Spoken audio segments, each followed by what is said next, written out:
listening to Your Secret is Safe with Me, non-judgmental talk about infidelity with Dr. Marie Murphy. If you're looking for new perspectives on complicated relationship issues, you've come to the right place.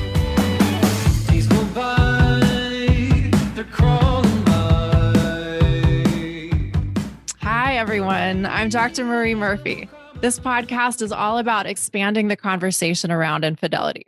I'm a relationship coach, and I help people who are dealing with infidelity in one way or another make decisions about how to move forward that are truly right for them. On this show, we feature tools and guidance from my coaching practice, as well as advice from other professionals whose work pertains to the sometimes complicated business of human romantic relationships. Today, I have the pleasure of talking with Melissa Hite. Melissa is the founder of Higher Sex Education, where she does one-on-one coaching, teaches classes and workshops, and offers online courses. She's a sexual spiritual advisor, which means that she works holistically with her clients to integrate all parts of themselves in practical ways. Melissa is a wealth of wisdom from a unique blend of life experience and academic education. Not only is she certified as a holistic sex educator through the Institute of Sexual Education and Enlightenment, she's triple certified as a pole fitness instructor, has 15 years of massage therapy experience specializing in sports therapy and lymphatic therapy. She also spent 10 years working in Nevada's legal brothel industry. You can learn more about Melissa and her work at highersexeducation.com. Before we get to today's conversation, which is going to be about religion and sexuality and shame, here's our sponsorship message. This episode is brought to you by me, Marie Murphy, PhD. I provide shame-free, blame-free, non-judgmental relationship coaching. You can talk to me about the things that seem too messy or weird or stigmatized to share with your best friend or your spouse or even your therapist, including but not limited to matters related to infidelity. To learn more about my practice or to schedule an introductory coaching session, go to mariemurphyphd.com. All right, Melissa, it's great to have you here today. It's so great to be here, Marie. Thank you so much. I'm excited for this conversation. Yeah, me too. So broadly speaking today, we're going to talk about some of the not so helpful messages about sexuality that come from religion and about how we can deal with these messages that many of us have absorbed to our detriment. I just want to put a little disclaimer at the top of this conversation, though. You know, in talking about the ways in which religion can fuck us up real good, we're not here to bash religion per se. So with that as the disclaimer, let's get into it. What are some of the ways in which religion presents messages about sexuality that aren't really all that helpful for us? Yeah, thank you so much. And I first want to say I'm not a religion expert. I do work a lot with sexuality with people, and I grew up outside of religion in a heavily religious environment. So I grew up as an outsider looking in on what was happening. And I got a unique perspective with that and among other life experiences. And so I've just kind of naturally formed into my work being a lot around helping people recover from some of the messages of religion. But yeah, there's the benefits of religion are innumerable. A community, belonging, music, worship, ritual, all these things are great and solid. And I don't want to bash religion. And like you mentioned, there are messages that are problematic and that become problematic for us as adults, particularly as well, that we can learn to heal, unwind, unravel, repattern. Yeah, totally. And I want to jump in and kind of like give a little bit of context on my own life experiences. My parents were Catholic. My dad was a Catholic priest. And left the priesthood to marry my mother. So I grew up with a whole set of messages around sexuality that partially came from religion that, you know, I mean, long story short, that set of experiences is one of the reasons why I got into doing the work I do today. So I just want to put that out there for folks that are listening. Thanks. Yeah. There's several overarching like big lies of religion that I work with people on and I write about and talk about often. One of the big lies is that God or source or your higher self or this greater wisdom is outside of you, and only a certain select few have access to that. Yeah. And you listen to these select few. Yeah. And it's a fundamentally flawed understanding about how source energy works. This idea separates us from our bodies. It creates a disembodiment and a disassociation because truth is we all have access to this greater wisdom, to this power, whatever you look at it as or see it as, but this thing that's bigger than all of us. We all have access to that, and we have access through our bodies, through embodiment. So having this source be outside of ourselves, like I said, it creates a disembodiment and a disassociation. Not experiencing this life force energy from within our bodies creates a disassociation with it. Yeah. So we aren't connected to our own truth. Yeah. Love that. Not to mention all of the very explicit messages about our bodies being bad or dirty or their feelings being problematic. Right. Right. Yeah, I'm for sure not going to skip that one. That's a main topic for sure. But there's this disembodiment. There's another message from religion that has this idea that men are greater than women. I don't think we need to get too much into this. I think it's really apparent in our world right now that this is happening, and that this imbalance is coming into balance more.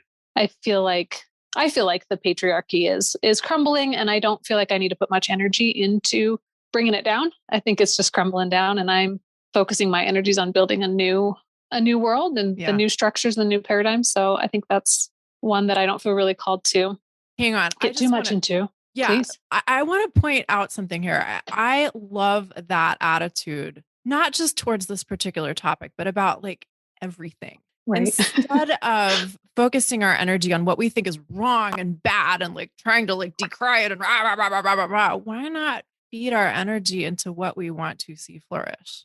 Mm-hmm.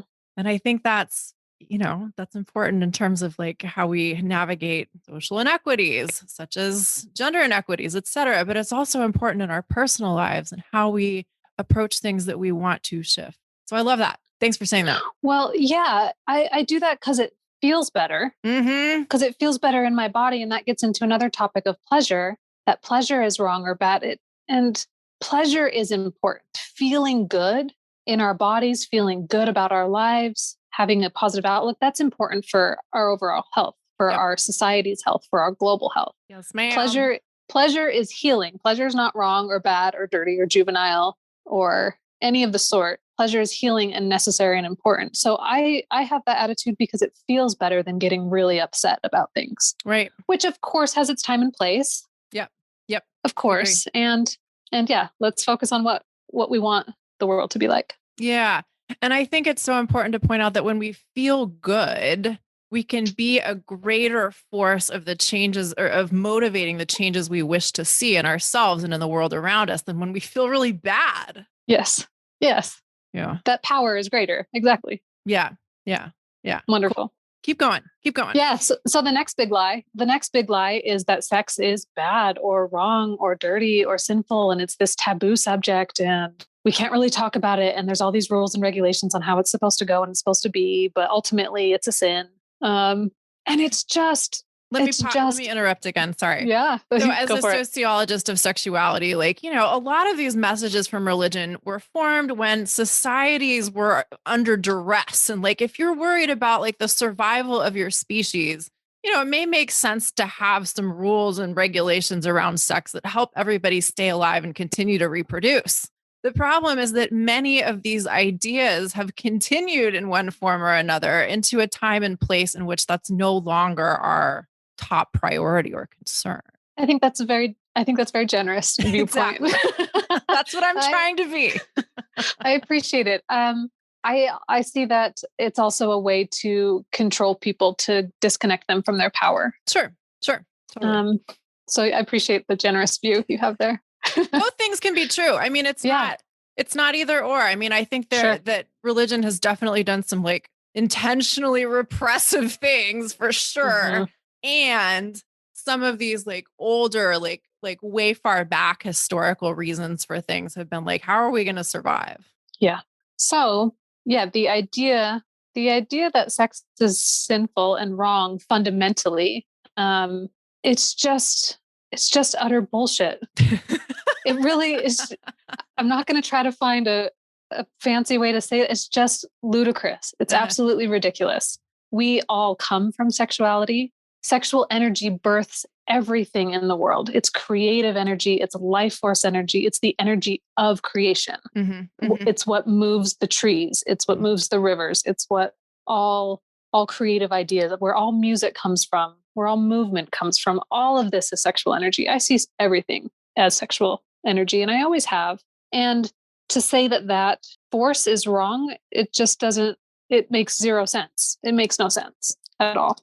To say anything but it being magnificent and holy and divine and magical. And that's what sexual energy is. Sexual energy is not just what we do with our genitals. Sexuality is not just what happens with and to our genitals.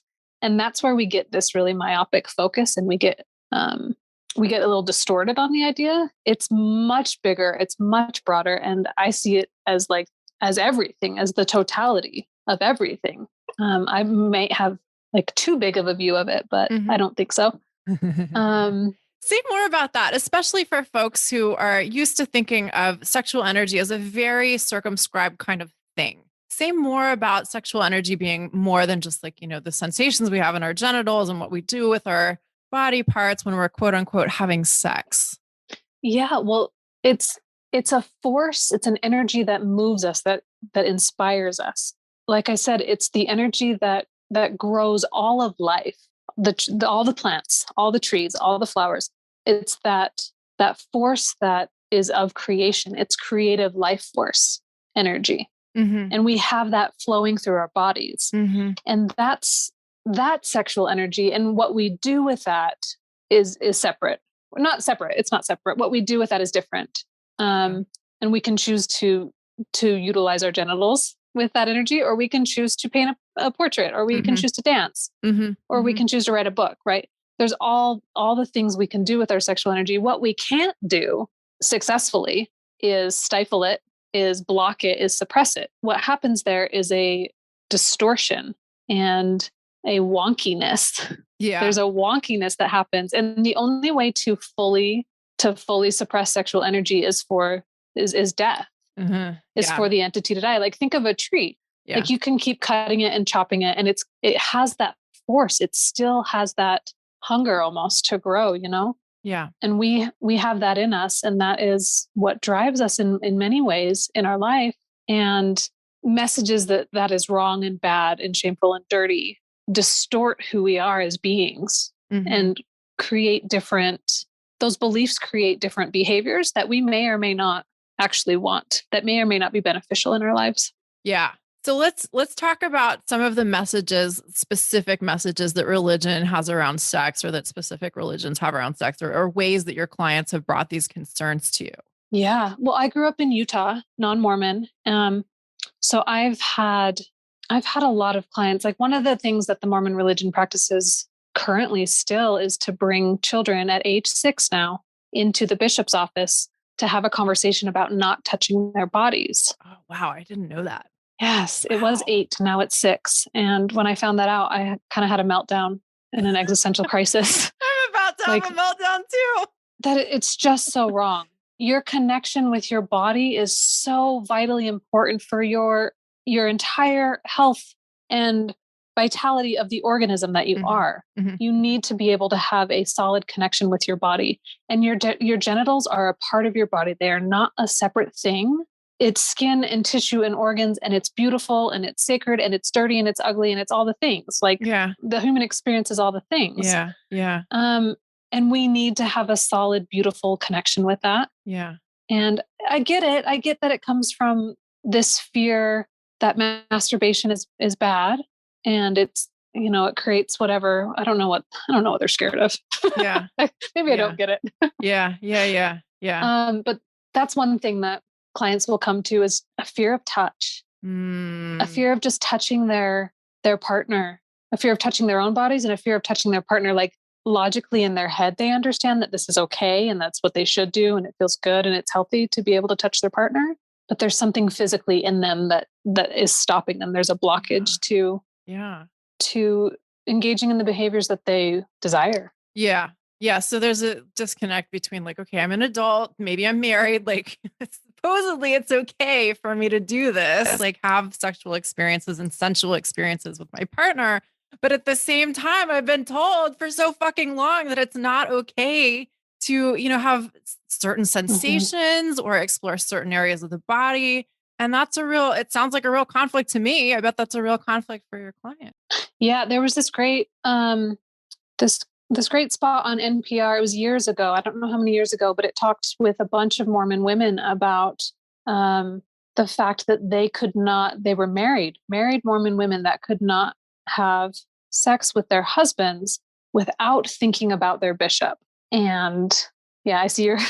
I see the cringe on your face. I'm making I know. a cry face. Yeah. And they, of course, didn't want that. They wanted to be engaged with their husband, but they found that they couldn't just shut off the shame and guilt of correlating a sexual act with having to report it, having to tell their bishop that they had engaged in a sexual act. Yeah. Yeah. It turns out you can't just put a wedding ring on and like not have this wiring anymore. Yeah. That wiring stays, that programming stays. Yeah. Yeah. Wow. I had a question for you and then I forgot it. But I think that's such a great metaphor for so many different aspects of our sexual lives, whether or not religion or Mormonism has been a part of it. Like, just because you get married doesn't mean you like instantly have this whole different set of experiences or tendencies or you become a completely different person. You bring yourself with you wherever you go. Yeah. Yeah. Yeah. And these things create a wiring. They create a neural pathway that sexuality, this is one thing I've worked a lot with clients on, is they will have initial sexual experiences and arousal patterns and arousal processes because they're human beings, because we all do. Say in their teenage years, they'll start feeling sexual and they'll start touching their bodies. And it gets connected with, this is wrong, this is shameful, this is bad, I shouldn't do this. But like I said, you can't suppress that energy. That energy is part of who we are. And if you're not conscious in directing it, then it gets distorted. Yeah. But while you're alive, you are a sexual being. You have sexual energy. That's just is that. So people will often get this wiring with their sexual response cycle connected to wrong, bad, and dirty. I have clients that like have to think about Jesus. Literally, people are going to laugh when they hear this, but they have to think about Jesus because they had Jesus's picture on their wall and they were touching themselves and they knew it was wrong and they knew it was bad, and he's watching them and they get this connection. Yeah. With Jesus and they get arousal from Jesus. Exactly. Yeah. And that gets solidly connected in who they are. And this can be increasingly problematic to have that wiring of requiring a level of naughtiness, requiring a level of wrongness to what you're doing. Mm-hmm. Let me pause you and just, sorry, go ahead. No, go ahead. Okay.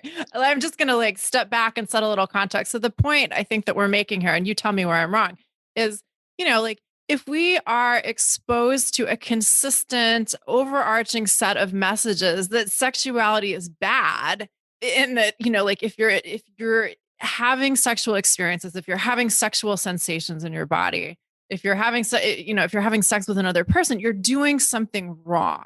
Right. And when that becomes like the dominant or maybe the inescapable way that you conceptualize of sexuality, I think what you're saying is that can lead to all sorts of stuff happening that we don't necessarily want to experience. Right. Because you're not going to stop the sexuality from happening. It's like requiring water. And for someone to your whole life be telling you that's wrong. You shouldn't be drinking that water. That's bad. That's wrong. Yeah. Like you require it. The more we can just be really honest and open and relax about it, that we are sexual creatures, that it's just innate in being a human being, the healthier we'll be. Mm-hmm. And those overarching ideas that just get pounded into us, or to those, it's not even just those that have gone into religion and through religion, those have had it the hardest, but I've been affected by it just by being in the world, by being in society, right? We all have these, none of us are escaping these ideas. Yeah, absolutely. I think that's really important to point out. Like a lot of this stuff may come from religion, or we may experience it specifically through religion, but sex negativity comes from many sources within our society. Yeah. It's everywhere. Yeah. Yeah. And it's this, I think it really just comes from this erotophobia, this fear of sexuality, and specifically a fear of female sexuality and the powers in that, and this like cosmic level, what is happening.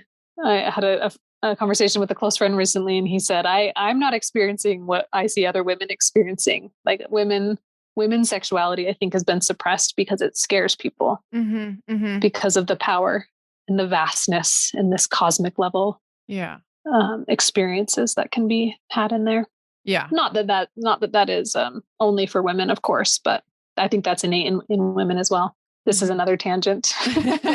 Let's bring it back to how you see people who, like folks who have grown up with very dominant narrative that like sex is bad, sex is dirty, like you have to talk to the bishop about anything related to sensual experience. How does that play out in your clients' lives? What sorts of challenges does that create when you're trying to be an adult and own your own sexuality? Yeah. I know this is an extreme example. I know a man that he needed to continually escalate doing something wrong and doing something bad and naughty, and that escalated into all sorts of things. And it escalated until he got caught with child pornography. And in speaking with him in depth about this and really deeply about this, he said, I am not into children. It was actually teenagers, which is hebephilia, not pedophilia, if anyone wants to look that up. But he expressed that he's not into children. He's not aroused by children. He was aroused by the wrongness of it. Yeah. We knew it was wrong. He knew it was bad. He knew he shouldn't have been doing that. Yeah. And so it was the naughtiness and the wrongness that aroused him. Yeah. And that's what he needs to look at, is that connection there. Yeah. I think this happens a lot with your conversation about infidelity and people cheating on their partners because it's wrong and bad, not necessarily because they want to, not because, it's because of that connection with the wrongness. And that can, of course, be uncoupled, deprogrammed. That, of course, can be changed and healed, but only when you're conscious of it. Right. Only when you're conscious and aware that this is something that you're about. And also, if you're into it, if you realize like I'm into being a bad girl or a bad boy and being punished for it, if that's what you like and you want to stick with it, then stick with it and be conscious with your choices with it. But if you want to change that, you can unwire that. You can program yourself to understand and to feel and embody that sexuality is everything and holy and sacred and healing and beautiful. Other examples would be hang on. There were like at least 3 things in there that I thought were I just get rolling. You just interrupt me whenever you need. One thing, that I think is so important to point out is that like, when we associate sexuality with naughtiness in ways that we're not totally conscious of, this can create all kinds of like trouble for us because we're seeking something that is totally reasonable to seek, which is like, thrill and sexual satisfaction and, the fulfillment of certain desires. And that is so okay. Right. The problem is when we don't know how to fulfill all those wishes or desires or urges in a way that doesn't wreak havoc on our lives. And that's where, I think it's so important that you point out that there's nothing wrong with like wanting to associate sex and naughtiness or sex and, it being something kind of bad or transgressive. Like if you can live that out in a way that works within the context of your life, like there's nothing wrong with that. But if it's just this like unconscious thing that's, leading you to kind of run amok and get arrested for having child pornography, then that's a hot mess. Yeah. Any unconscious thing is going to be in control of us rather than us in control of it. Right. So we need to bring it to our awareness and our consciousness. So we are at choice. Yeah. With, do I want to continue with naughty behavior because I like it? Or do I want to see about wiring myself to be aroused by other things? Yeah. That was the other thing I really wanted to call out. Like so many people are like, well, I'm hardwired this way. And that's just the end of it. Yeah, no. We do have brains that have neural pathways in them. We do develop powerful habits in our lives, powerful associations, different academic perspectives and spiritual perspectives call these things different things, but we all have the capacity for change. Yes. Thank you. Yeah. Absolutely. Yeah. We all have the capacity for change. That puts it real simple and beautiful. But it starts with being aware of where we currently are and deciding whether or not we want to go somewhere else. Yeah. Punishment. Let's talk about that too. So we talked about the coupling of like sex and naughtiness, or sex and doing something that we're really not supposed to be doing. But let's also talk about reframing beliefs around like believing we have to be punished in the context of expressing our sexuality and whether or not we want to keep doing that. Right. Right. So punishment happens after we do something wrong, right?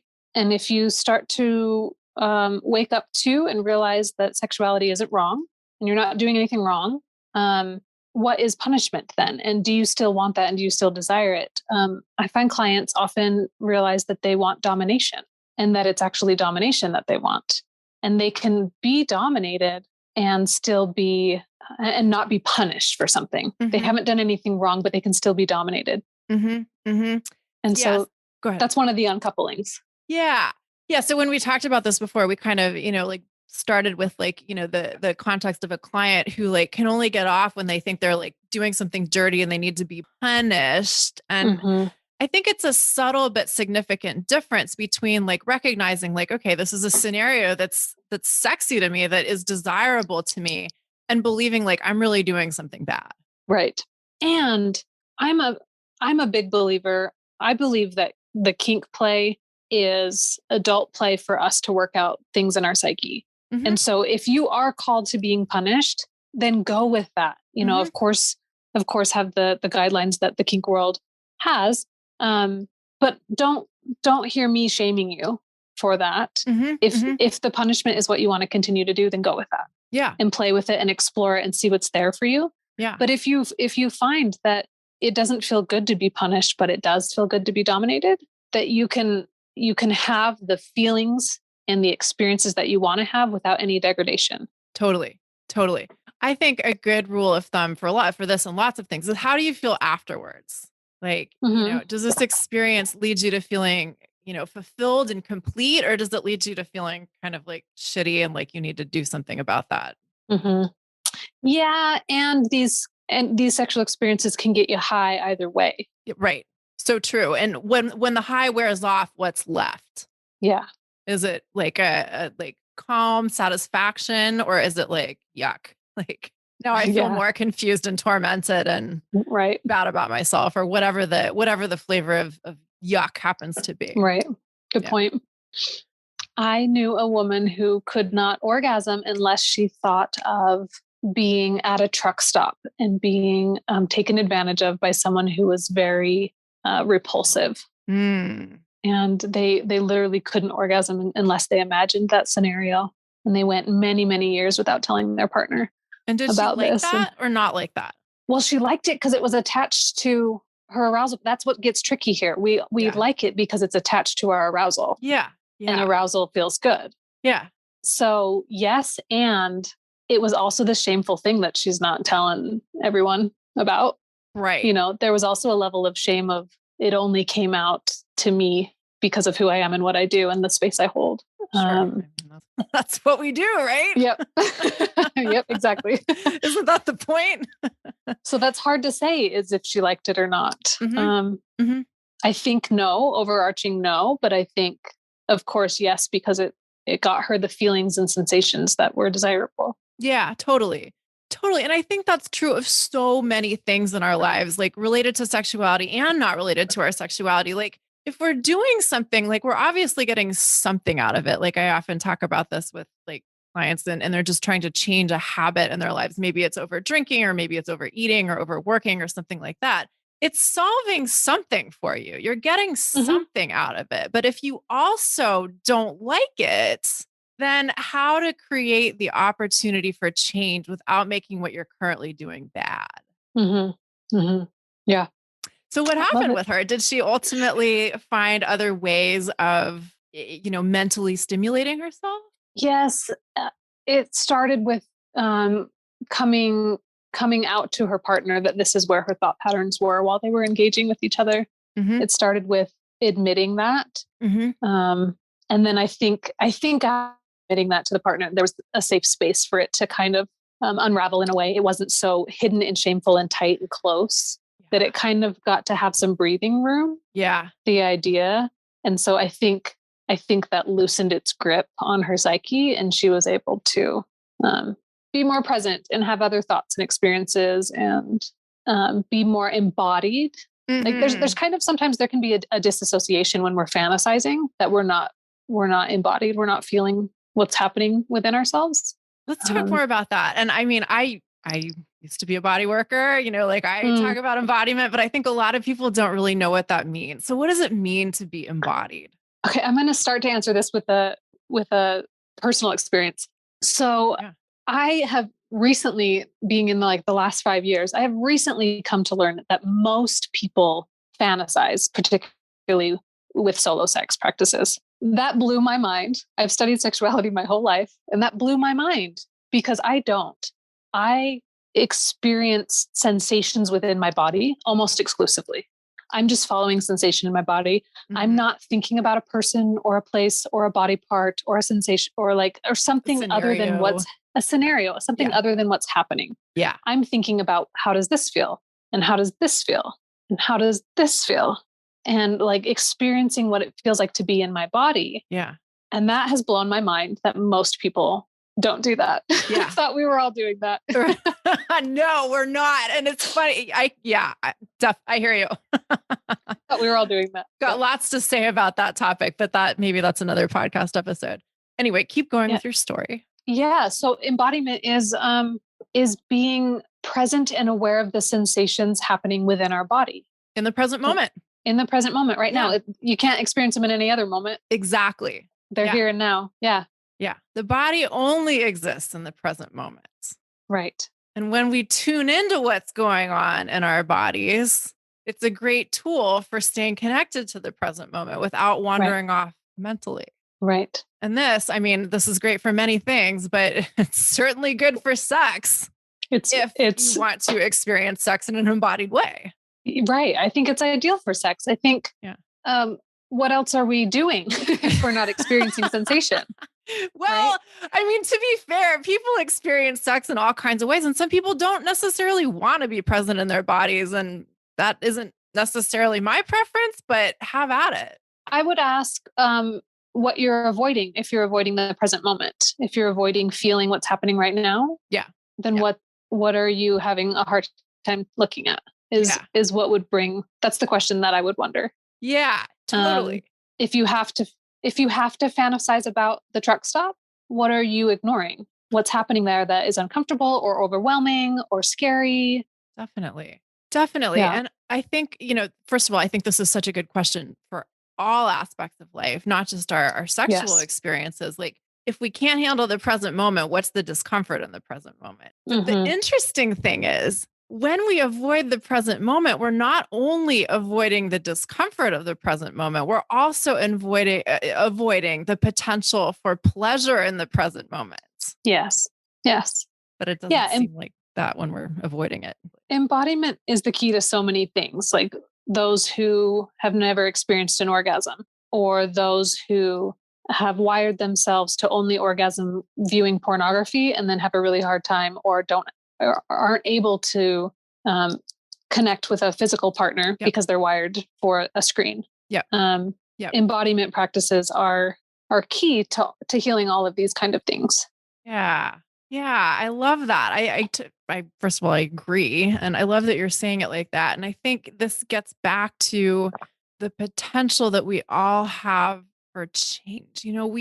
Some of our discourses about addiction and habitual patterns are so dogmatically we're a prisoner of our own tendencies. But really, the more we learn how to show up and be present within our physical beings in each moment, the more capacity we have for change in so many different areas of our lives. Yeah. And I love that. And what better thing than to grow and change and evolve as human beings here? I think that's kind of the point. Yeah. Is that we're evolving creatures, and change is not always comfortable. In fact, it's often uncomfortable. It's often very uncomfortable. Yeah. And that's okay. Exactly. And what a beautiful thing that we can be uncomfortable and grow and develop and decide who and what we want to be in the world. Yeah.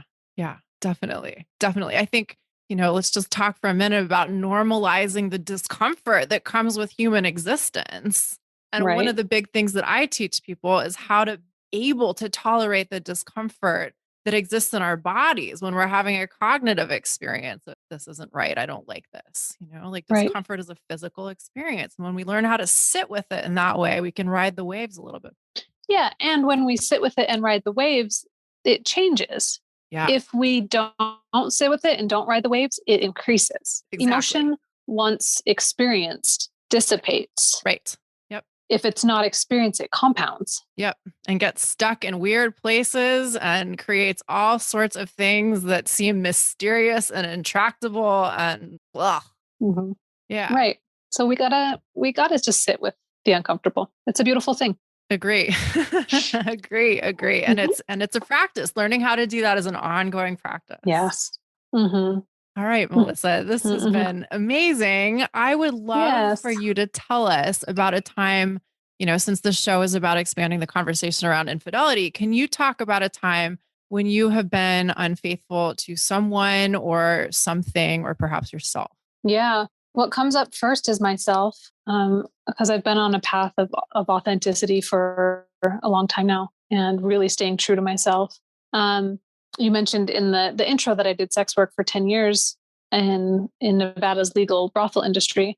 And I have a particular experience that I was at the end of my work week. I would only ever work for a week here and there. And I was at the end of the week and I was just tired. I think I was probably coming onto my moon cycle where I needed just my own time to myself. My body I just didn't want to be touched. Mm-hmm. And I had a surprise appointment come in and I thought, well, I'll just get out of this in some way, Mm. And he was kind and respectful and clean and generous. And he had enough money and he was just like the perfect client. And my body said, no, like, I don't care who you are. I just don't want to be touched. Mm-hmm. And I went against my truth and had sex with this man. And it had pretty severe ramifications for me to go against my own truth like that. Say more about that. Yeah. I remember being, the risk of being graphic a little bit, I just remember being under him and having a really clear experience of this is what rape feels like. I had never been raped. Mm-hmm. And like, this is what rape feels like. Mm-hmm. And right now I can't object. I have agreed to this. I said yes to this. This man has no idea that I'm having a horrible experience right now. Yeah. And he's not going to know. Yeah. Because again, he was sweet and kind and just needed some love. And he was like, I understood my clientele and he was a good person. Yeah. And I was allowing myself to be treated and to do something that wasn't okay with me. Yeah. I ended up taking 1.5 years off of work. Wow. Because it was so much. It was so intense for me to have broken that bond of trust that I worked so hard to create with myself and my body. Yeah. I love that story because it sounds very difficult, but I love That's such a great story. I love that you're sharing it because the thing that I think is so hard for some of us is to navigate these subtle things where it's like, theoretically, everything's fine. Like there's no problem. Mm-hmm. Like this is something we would agree to, except there's one little part of us that's like, no, I just don't want to do this. And I don't necessarily know why in the moment, but then we talk ourselves out of that for whatever reasons. Yeah. And I think calling out that this happens is really important. And I know that you have a whole thing you want to talk about this. Yeah. No, it's fine. Yeah. This is something I'm teaching about heavily right now. I'm glad you asked this question because it's my focus at the moment is on a boundary course that I have developed. And this is a big part of it is honoring your body's messages. Mm-hmm. And we tend to give our mind the greatest power. And that's what I did. My mind said, he's nice, he's clean, he's attractive, he has money, this is fine, I could pay this bill, blah, blah, blah. Right. All these things my mind told me, and my body was loud. My body said, absolutely not. This is not okay. I'm not okay with this. Yeah. And that needed to be honored and respected. And I didn't. Yeah. If you want to know more about that boundary course, go to my website, highersexeducation.com. It's a 12-week, really intensive reframe, really intensive repatterning to to get to a place of boundary mastery so you can keep that trust with yourself, so you can grow and keep that trust with yourself. We all could use work on boundaries. Every single one of us. Yeah. And we including all, myself. Yeah.